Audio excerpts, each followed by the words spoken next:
बेगमा खातून नकाहत से बोली, जी दादी, मैं अभी लेकर आया। वो तेज़ी से उठकर बाहर गया। घर में खामोशी का राज था।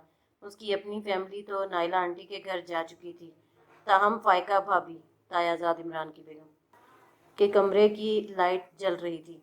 किचन में जूठे बर्तन पड़े थे। उसने सारा किचन छान मारा कि कहीं बीमार दादी का परहेजी खाना अम्मी तैयार करके रख गई हो, मगर कुछ ना मिला, न कोई दलिया यखनी। कमाल है, हद है बेहिसी की। घर में बुजुर्ग बीमार है और खाने को कुछ तैयार करके नहीं रखा। उसके दिल में गुस्सा जागा था। फ्रिज में झांक कर देखा तो सब्जी और चिकन मौजूद थे। उसने आहिस्ता से इमरान भाई के दरवाजे पे दस्तक दी। इजाज़त मिलने पे अंदर दाखिल हुआ। भाभी, दादी की तबीयत ख़राब है, आप प्लीज़ उनके लिए कुछ सूप वगैरह बना दें। इमरान भाई बेड पर नीम दराज थे और फायका उनके साथ बैठी ड्राई फ्रूट खा रही थीं। दोनों की नज़रें दीवार पे नस्ब एलईडी पे लगी थीं। सॉरी वलीद, इस वक्त उठने की हिम्मत नहीं हो रही। वैसे भी इमरान पूरे 2 हफ्ते बाद इस्लामाबाद से वापस आए हैं। बोलते हुए फायका भाभी ने इमरान के बाजू पे हाथ रखा तो इमरान भाई मुस्कुरा दिए। वो खामोशी से बाहर निकल आया। जेब थपथपाकर बाइक की चाबी की मौजूदगी महसूस की। करीबी दरमियाने दर्जे के होटल से चिकन सूप ले आया। दादी के करीब बैठ के बहुत प्यार और तवज्जो से उन्हें सूप पिलाया। शुमाइला की बार बार कॉल आ रही थी, मगर उसने मोबाइल साइलेंट पे लगा दिया। दवाएं देते हुए उसे एक और झटका लगा था। अक्सर दवाओं की सील तक को खोला ही नहीं गया था। ये क्या दादी, आप मेडिसिन नहीं लेती हैं, सिर्फ इंजेक्शन पे गुजारा करती हैं? वो सदमे के जेर असर पूछ रहा था। बच्चे, कौन पिलाता दवाएं? यहाँ तो खाने को लाले पड़े हैं, कोई झांक कर नहीं पूछता बुढ़िया मर गई है या जिंदा है। ये बूढ़े हाथ इतने सख्त ढक्कन कैसे खोल सकते हैं? बेचारगी से कहते हुए बेगमा खातून की आंखों से आंसू रवा हो गए थे, जो चेहरे की झुर्रियों में मदगम भी होते जा रहे थे। वलीद ने खुद को शर्मिंदगी की दलदल में लम्हा ब लम्हा धंसता महसूस किया था। उफ, क्या हो रहा है ये? क्यों हो रहा है ये? शर्मिंदगी, दुख और बेयकीनी ने उसके हवास को लम्हा भर के लिए माऊफ कर दिया था। क्या इस 2 मंजिला पुरतैश रजा विला में हंसते बसते 2 खानदानों के एक फर्द के दिल में भी इतनी सी हमदर्दी नहीं थी कि वो दूर एक कोने में बने सादा से कमरे में पड़े नहीफो निज़ार वजूद से उसके खाने पीने या तबीयत का पूछ ले? किसी एक के पास भी लम्हा भर की फुर्सत न थी कि उनके पास बैठकर उनके मन की 4 बातें सुन ले। ये बिस्तर पर पड़ी हुई बीमार, लाचार और शदीद भूख का शिकार अलीम रज़ा और कलीम रज़ा की वालिदा माजदा थीं, जिन्होंने इस घर की बुनियादें अपनी मोहब्बत, खलूस, चाहत और नेक नीयती से खड़ी की थीं, और आज पिराना साली का शिकार होकर खुद मोहब्बत और चाहत की एक एक बूंद को तरसती जिंदगी के अयाम पूरे कर रही थीं।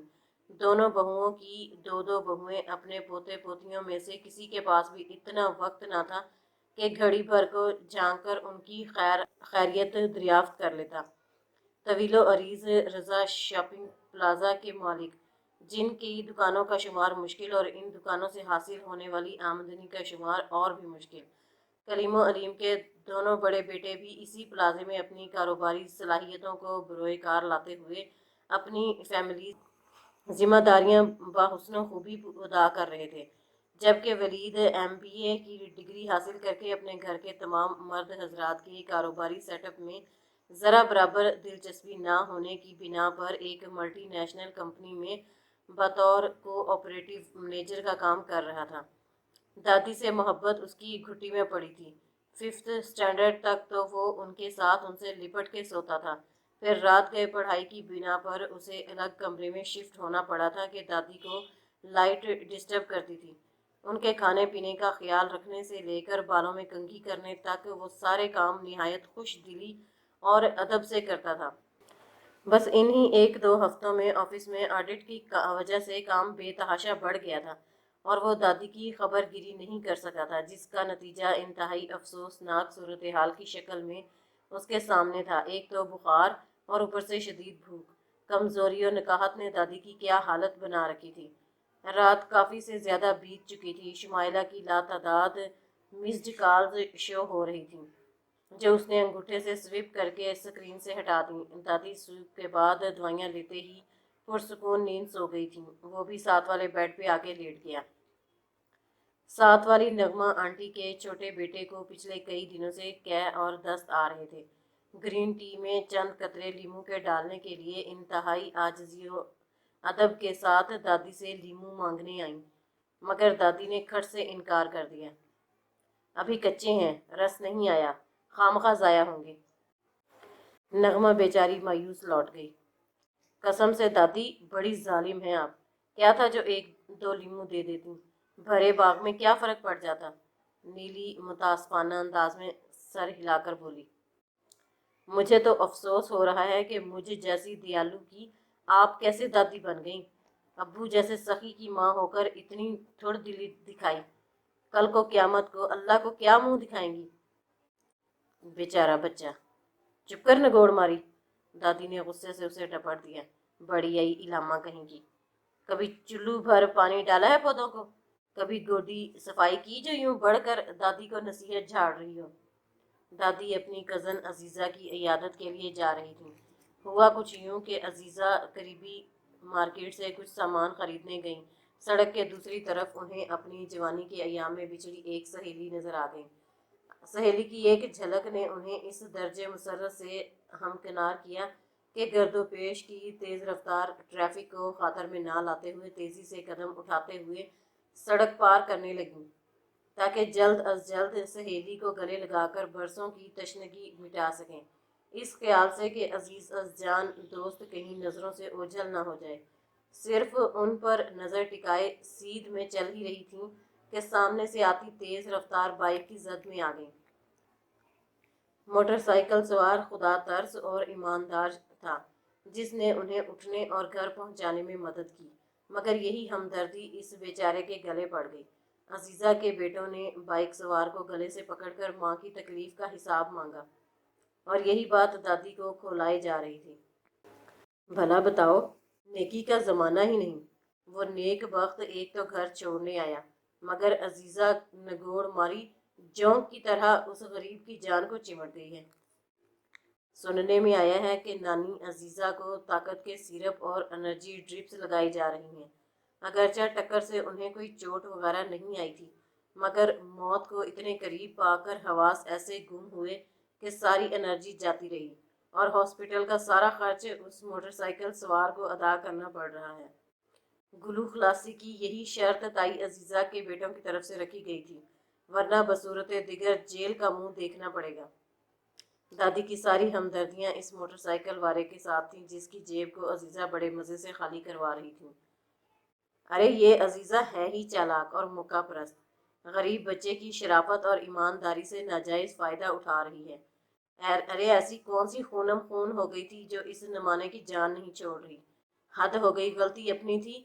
सहेली के दीदार ने ऐसी क्या बिनाई छीन ली। सफ़ेद मलमल का दुपट्टा झटक कर ओढ़ते हुए दादी नागवारी से कह रही थी। वो बिलाल के साथ नानी अजीज़ा की इयादत को जा रही थी। इधर बिलाल ने बाइक स्टार्ट की, इधर नीलोफर ने ढेर सारे लीमू तोड़े, अनार अमरूद और फालसे भी शापर में डाल दिए और नगमा के घर दे आई। निगत उसे मना करती रही। नीली, मत तोड़ो फल, अम्मा वापस आकर एक एक दरख्त का जायजा लेंगी। मगर इधर परवाह किसे थी। अरे अम्मी डरे मत, क्या होगा, ज़्यादा से ज़्यादा दादी चीखेंगी, चिल्लाएंगी, अबू को शिकायत लगाएंगी, बस। अमरूद पे चाट मसाला लगाकर मज़े से खाते हुए नीली आराम से बोली। वो तो शुक्र उसने सिर्फ नगमा पे इक्तफा कर लिया था, वरना तो उसका दिल चाह रहा था सारे बाग के कच्चे पके फल तोड़कर शापर भर भर कर पूरे मोहल्ले में भेजे। दादी ने जो उसके साथ किया था उसके मुकाबले में ये कम था। पिछले हफ्ते शगुफ्ता पप्पो की ससुराल में से चंद खवातीन नीली को देखने आईं। 4 अदद खवातीन के हमरा कोई निस्फ दर्जन बच्चे थे, जिन्हें दादी के हाथ से सेंचा गया ये बाग बेहद पसंद आया था। इतना पसंद के फूल तोड़ तोड़ कर कानों में अड़से, फलों से जेबें भरी और एक दूसरे पर फलों से खूब निशानाबाजी की मशक की। दादी जब अंदर खवातीन के इंटरव्यू से फारग होकर बाहर आईं तो चकरा कर रह गईं। बाग और सहन का हुलिया ही बिगड़ा हुआ था, आओ देखा न ताओ। दादा की छड़ी लेकर बच्चों की खूब धुलाई की। छड़ी की ज़रब से टापते नाचते रोते बच्चे देखकर माएँ आप दीदा सी हो गईं। ایک نے تو آگے بڑھ کر دادی کو ان کو इनकी बेरहमाना कार्रवाई पर शर्मिंदा करना चाहा, मगर दादी क्या शर्मिंदा होती, उल्टा उन्हें ही शर्मिंदा होना पड़ा। इतने बदतमीज, ढीठ और नदीदे बच्चे मैंने जिंदगी में कभी नहीं देखे। बेहतर था कि मुंह पे इतना लेपा पोती करने के बजाय बच्चों को किसी के घर में बैठने की तमीज सिखा दूं। कमर पे हाथ टिका के दादी ने वो भुगो भुगो के जुमले मारे कि खवातीन को जाते ही बनी। लड़के वालों को नीली बहुत पसंद आई थी, मगर दादी ने सनदे पसंदीदगी बख्शने से निखत और अतीक इस रिश्ते के हाथ से जाने पे बेहद अफसरदा थे, और नीली को लगता था दादी के होते हुए उसके हाथ पीले होना नामुमकिन है। आप चाहती ही नहीं हैं कि मैं खुश रहूं, अच्छे अच्छे कपड़े और ज्वेलरी पहनूं, इस सड़ी भुसी बेरंग जिंदगी से निकलूं। वो दादी के सर पर जाकर खूब चिल्लाई थी।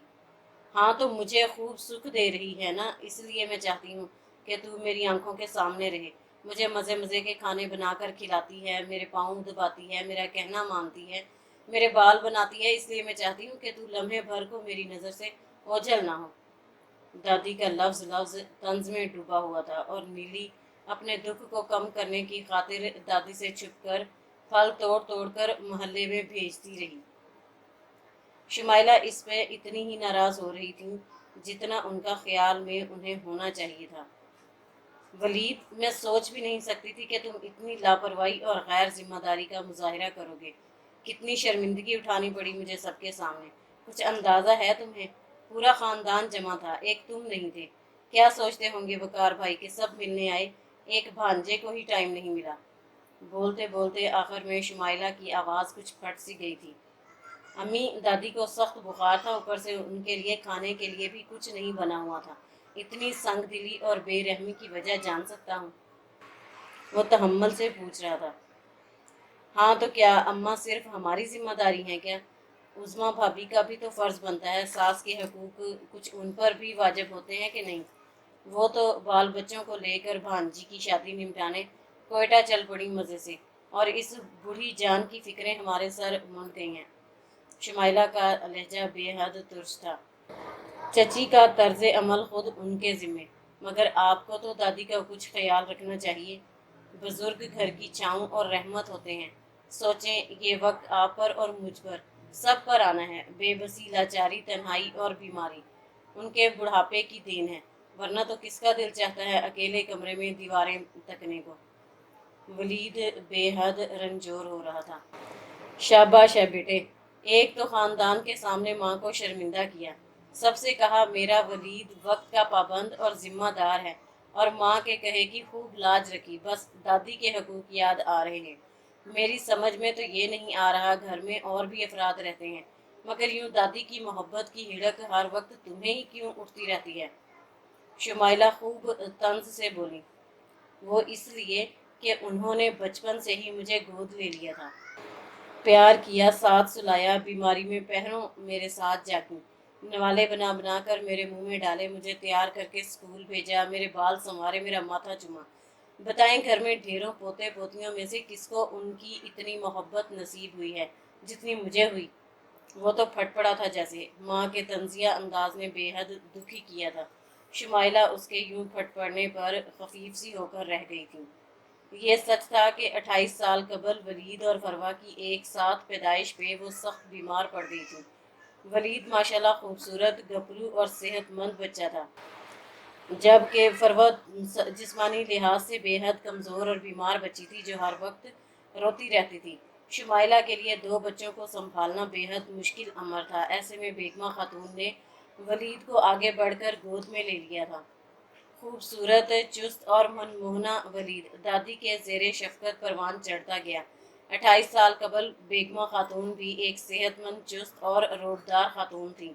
घर की राजधानी की मलका, शौहर रज़ा अहमद की मनचाही बीवी, दो बेटों और तीन बेटियों के फ़र्ज से सुबकदोश होने के बाद मुकम्मल फरागत और यकसुई से वलीद की परवरिश करने लगी। वक्त गुजरता गया। वो फरवा जिसकी वक्त पैदाइश जिस्मानी सेहत को देखते हुए ये यकीन करना महाल था कि चंद माह से ज़्यादा ज़िंदा रह पाएगी, माँ की तरफ से मिलने वाली भरपूर तवज्जो, मोहब्बत और मेहनत की बदौलत आने वाले चंद सालों में एक सेहतमंद, चुस्त और ज़हीन बच्ची बन चुकी थी। 20वें बरस ग्रेजुएशन करते ही बड़ी फुप्पो ब्याह कर ले गई। अब जबकि वलीद के दिल में दादी की मोहब्बत, एहतराम और ताबेदारी रच बस गई थी, तो ऐसे में बेटे का दादी के बारे में हद से ज़्यादा मुतफक्कर व हलकान रहना उन्हें तपा के रख देता था। ऐसा नहीं था कि वलीद माँ की इज्जत और एहतराम नहीं करता था, मगर दादी के हकूक़ के हवाले से हर वक्त उसका लेक्चर भी दूसरे अफराद की तरह उन पे भी गिरा गुजरता था। अब जैसे उनके भाई वकार अहमद जर्मनी से पूरे 10 बरस बाद अपनी फैमिली के हमरा पाकिस्तान आए थे। बड़े भाई इब्रार ने इस खुशी में पूरे ख़ानदान को मधु किया था। सभी छोटे बड़े दावत में मौजूद थे सिवाय वलीद के, जिसने बरसों बाद आने वाले मामू से मिलने के बजाय बीमार दादी की तीमारदारी को ज़्यादा तरजीह दी थी। खफा होना तो बनता था ना। अच्छा छोड़ो, तुम्हें वकार भाई की बेटी हरीम याद है? कितनी छोटी सी होती थी, अब माशाल्लाह से बहुत बड़ी और खूबसूरत हो गई है, लंबी, स्मार्ट। बेटे के वजीहा चेहरे के तने तने नकूश देख कर वो कुछ धीमी पड़ी थी। टोटल इंग्लिश स्पीकिंग है, मेरे तो एक लफ्ज़ भी पल्ले नहीं पड़ा। शुमाइला ज़रा सा हंसी, मगर है बहुत खुश इखलाक। वो अब तवज्जो और दिलचस्पी। जुलाई के हबस भरे जलते बलते दिन इंतहाई सुस्त रवि और बेकैफी से गुजर रहे थे कि इतने में दादा के कज़न के यहाँ से शादी का दावतनामा आ गया, जो हवा के ठंडे झोंके की मानिद महसूस हुआ था। नीली ने इसी दिन लॉन के 3 सूट निकट से सिलवा लिए, करीबी पार्लर जाकर जिल्द चमकवाई, बाल रंगवाए। बेगानी शादी में अब्दुल्ला दीवाना, दादी ने उसकी पुरजोश तैयारियों पे तबसरा किया था। क्या बेगानी शादी? दादा के कज़न के साले की पोती क्या बेगानी लगती है हमारी? नीली को दादी की बात पे हैरानी हुई थी। चले बेगानी ही सही, घर की बोर बेरंग और उकताहट भरी मामूलात में कोई तब्दीली तो आई। दुल्हन की बड़ी बहन समीना ने तो बतौर ख़ास उसका नाम लेकर कहा था, नीली तुम्हें शादी पे ज़रूर आना है, अगर तुम ना आई तो हम नाराज़ हो जाएंगे। समीना बाजी के अपनायत भरे लहजे में छुपी धौंस ने उसे नहाल सा कर दिया था। बेहद इतरा कर दादी को देखा, जिन्हें उसकी तैयारी पसंद नहीं आ रही थी। उनके ख्याल में शादी पे सिर्फ निखत को जाना चाहिए, दादा के शौके रिश्तेदारों में नीली को नहीं जाना चाहिए। लेकिन नीली चूँकि सजने संवरने की शौकीन है, शादियों का हल्ला गुल्ला, रौनकें, डांस और रस्में बहुत पसंद थी, इसलिए जी जान से बीना की शादी की तैयारी में लगी हुई थी। ऊपर से बाजी समीना का मोहब्बत भरा इसरार। बीना ने कहा कि नीली को मेरी तरफ से भी इनवाइट करना, कोई उज़र नहीं चलेगा। बोलते हुए समीना ने शरबत का गिलास मुंह से लगाया। जी ज़रूर, क्यों नहीं। नीली का आजिज़ी भरा अंदाज, मगर समीना का अगला जुमला, और नहीं तो क्या, सारे काम तो तुम्हें ही करने हैं। जहेज का सारा सामान बीना के घर शिफ्ट हो चुका है, मगर रूम की सेटिंग तो करनी है, दीवार पे क्लॉक लगाना होगा, सिनरियाँ, ऊंची अलमारियों में बर्तन सेट करने हैं, पर्दे लटकाने हैं, ये सब अब तुम्हें ही करना है। भला तुम्हारे अलावा और किसका इतना लंबा कद है कि ऊंची ऊंची अलमारियाँ सेट करे? समीना तौसीफी अंदाज में कह रही थी। उसने कई मिनट एक ही जाविये में बैठे रहने के बाद चेहरा मोड़ कर देखा तो दादी के चेहरे पे दबी दबी हंसी थी। समीना बाजी, दुल्हन के कमरे में छत वाला पंखा भी तो लगाना होगा। डोंट वरी, मैं लगा दूंगी, वो ठंडे ठार अंदाज में बोली थी। अरे नहीं जानू, अब सारा काम तुम्हें थोड़ी करना है, ये दूल्हा वालों का काम है। समीना ने हंसकर उसकी संजीदगी कम करने की कोशिश की थी। पागल लोग हैं जो इतनी गजब की गर्मी में शादी कर रहे हैं, समीना के जाने के बाद दादी ने मुंह बनाकर कहा था। और इससे ज्यादा पागल वो जो इतनी गर्मी की शादी अटेंड करेंगे। अपनी बात पे नीली खुद ही हंस पड़ी थी। चिट्टियाँ कलाइयाँ वे, बेबी तेरी चिट्टियाँ कलाइयाँ वे, शौक सुरों में गुनगुनाते हुए नीली भर भर कांच की चूड़ियाँ कलाइयों में चढ़ा रही थी। पूरे बाजुओं पे गर्मी दाने अलग बहार दिखा रहे थे। ऊंचे लंबे वजूद पे सजा मनमोहना मगर सेहतमंद मुखड़ा, ग्लोस लगे भरे भरे कटावदार लब, मेकअप की वजह से भरा भरा सेहतमंद चेहरा और भी बड़ा लगने लगा था। कितना ज्यादा सोहना मुझे रब ने बनाया। आईने में अपना जायजा लेते हुए वो ज़ेरे लब गुनगुनाते हुए हंस पड़ी थी। मगर ये सारा बनाव सिंगार शादी वाले घर तक पहुँचते पहुँचते पसीने की सूरत बह निकला था। मेहमानों का रश, गर्मी, तेज़ म्यूज़िक का शोर, اس کی تو طبیعت بھی خراب ہونے لگی تھی۔ نگہت رشتہ داروں سے ملنے میں مصروف ہو گئی۔ وہ اندر دلہن والے کمرے میں آ گئی، جہاں سولر کولر کی وجہ سے ماحول قدرے ٹھنڈا اور پرسکون تھا۔ پتہ ہے نیلی، جو شہبالی دلہن کے ساتھ رہتی ہے، اس کی ضروریات کا خیال رکھتی ہے، اس کا جھوٹا کھانا کھاتی ہے، تو اس لڑکی کے نصیب بھی جلد کھل جاتے ہیں۔ زرد ملبوس اور گیندے و بیلے کے پھولوں سے سجی بینا نے اس کے کان میں سرگوشی کی تو اس کی آنکھیں لمحے بھر کو چمکی تھیں۔ بینا کی بات نے دل پہ اثر کیا تھا۔ تو اس کا مطلب ہے باجی، آپ کبھی کسی دلہن کی شہبالی نہیں بنی، نہ ہی دلہن کا جھوٹا کھایا۔ بینا کی تاخیر سے ہونے والی شادی کی وجہ جو اس وقت ذہن میں آئی تھی، فوراً بینا سے شیئر بھی کر لی۔ کیا مطلب ہے تمہارا؟ میں بڑی عمر کی ہوں، جاؤ باہر جا کر دیکھو۔ مصباح کو، منزہ کو مجھ سے 4 سال بڑی ہیں، مگر شادی تو کیا منگنی کا بھی دور دور تک کوئی امکان نہیں۔ 32 برس کی بینا غصے سے چنگھاڑ رہی تھی۔ اوہ سوری بینا باجی، میرا یہ مطلب نہیں تھا۔ اس نے گھبرا کے فوری معذرت کی اور بینا کے بگڑے موڈ کو دیکھتے ہوئے باہر نکل آئی۔ ناچ گانا بہت ہو چکا تھا، اب بری دکھائی جانی تھی۔ مگر بری کے بیگ کی چابی دولہا کی بہن کے پرس میں تھی اور دولہا کی بہن غائب۔ ہائے، یہ اتنے اہم موقع پہ بہن کا غائب ہونا کچھ تو معنی رکھتا ہے۔ عورتوں کی معنی خیز بلند آوازیں دولہا کی اماں جان کا بلڈ پریشر ہائی کیے جا رہی تھی۔